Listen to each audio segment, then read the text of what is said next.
আসসালামু আলাইকুম দর্শক, স্বাগত জানাচ্ছি রয়্যাল বাংলা টিভির সংবাদে। শুরুতেই দেখবেন বিস্তারিত সংবাদ। ঢাকা ১৮ আসনের জাতীয় সংসদ নির্বাচনে বাংলাদেশ জাতীয়তাবাদী দল বিএনপি মনোনীত ধানের শীষের প্রার্থী এস.এম. জাহাঙ্গীর হোসেনের পক্ষে নির্বাচনী প্রচারণায় অগ্রণী ভূমিকা পালন করছেন দলটির পরীক্ষিত ও ত্যাগী নেতা সালাউদ্দিন পিয়ারী। ঢাকা উত্তর সিটি কর্পোরেশনের এই গুরুত্বপূর্ণ আসনে বিএনপি প্রার্থীর বিজয় নিশ্চিত করতে দিনরাত নিরলসভাবে কাজ করে যাচ্ছেন তিনি।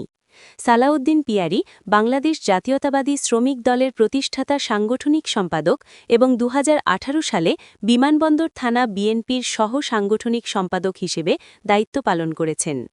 বর্তমানে তিনি বাংলাদেশ জাতীয়তাবাদী রিকশা, ভ্যান ও অটো চালক দলের ঢাকা মহানগর উত্তরের সভাপতি হিসেবে দায়িত্ব পালন করছেন। দলীয় সূত্রে জানা যায়, বিগত আন্দোলন সংগ্রামে রাজপথে সালাউদ্দিন পিয়ারীর ভূমিকা ছিল অত্যন্ত প্রশংসনীয়।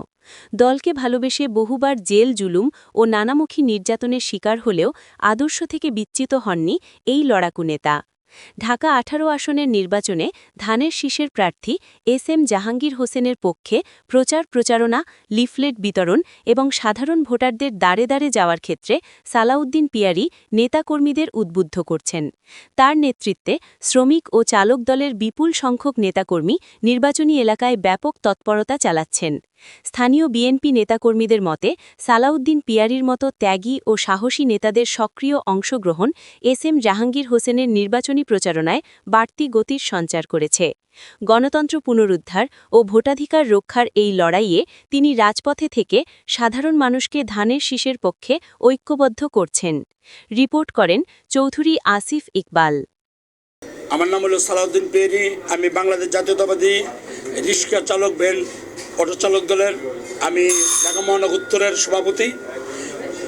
বিষয় হইল, আমাদের দলটাকে আমাদের চেয়ারম্যান সাহেব এত মূল্যায়ন করেছে, আমাদের সাথে ২ ঘন্টা সময় দিয়েছে। চেয়ারম্যান সাহেব জানেন যে গরিব মানুষেরই ভোট কেন্দ্রে যায়, বড় লোকেরা ভোট কেন্দ্রে যায় না।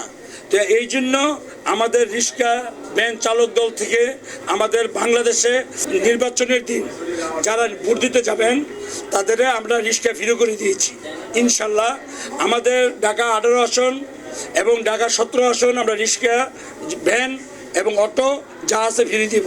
কিন্তু বিশেষ করে হইল আমাদের এখান থেকে যে আমাদের মনোনীত প্রার্থী এস.এম. জাহাঙ্গীর সাহেব একজন তৃণমূলের নেতা, সে বারবার কারা নির্যাতিত, আমিও 5 বার জেল খেটেছি। আমার জিয়া রহমানের আদর্শ হইল এই, উনি বাংলাদেশের মেজর ছিলেন, সেনাপ্রধান ছিলেন, প্রেসিডেন্ট ছিলেন, এক কাটা ঢাকার শহরে জায়গা ছিলেন না। এখানে কোনো কুন্দল নাই, সবাই এক কাঁধ মিলিয়ে সবাই ধানের শেষে ভোট দেব। হ্যাঁ, ঢাকা ১৮ আসনে আমি ৪৯-৩৭ বছর এই এলাকা আমি বসবাস করি। আমার ফ্যামিলিতেও বর্তমানে ভোট আছে 7টা, কিন্তু আমার ফ্যামিলির কথা বলতেছি। এরকম ধানের শেষে ভোট দেবে 17 বছর পর মানুষ ঈদের থেকে আনন্দিত। ধানের শেষ মার্কা ভোট দেবে, ব্যক্তি জাহাঙ্গীর সাহেবকে না। বিসমিল্লাহির রহমানির রহিম। আমি বাংলাদেশ জাতীয়তাবাদী রিক্সা, ভ্যান, অটো চালক দলের ঢাকা মহানগর উত্তরের সাধারণ সম্পাদক। আমার নাম মোহাম্মদ জাহাঙ্গীর আলম। আজকে আমরা দেখতে পেয়েছি ১৮ আসনের মনোনীত প্রার্থী এস.এম. জাহাঙ্গীর ভাই, ওনার ধানের শীষ প্রতীকে আমরা ভোট দিব এবং ঢাকা ১৮ আসনে ২ লক্ষর একাধিক রিক্সা চালক আছে এবং ২ লক্ষর প্লাস তাদের ফ্যামিলিতে ভোটার আছে। প্রত্যেকটি রিক্সা ড্রাইভারদের 2-3টা করে ভোটার কিন্তু আছে। আমরা ম্যাক্সিমাম 2 থেকে 3 লক্ষ ভোটার আমরা এস.এম. জাহাঙ্গীর সাহেবকে আমরা উপহার হিসেবে দেবো এবং তারেক রহমান সাহেবকে জয়যুক্ত করব আমরা এই রিক্সা চালক দল পক্ষ থেকে।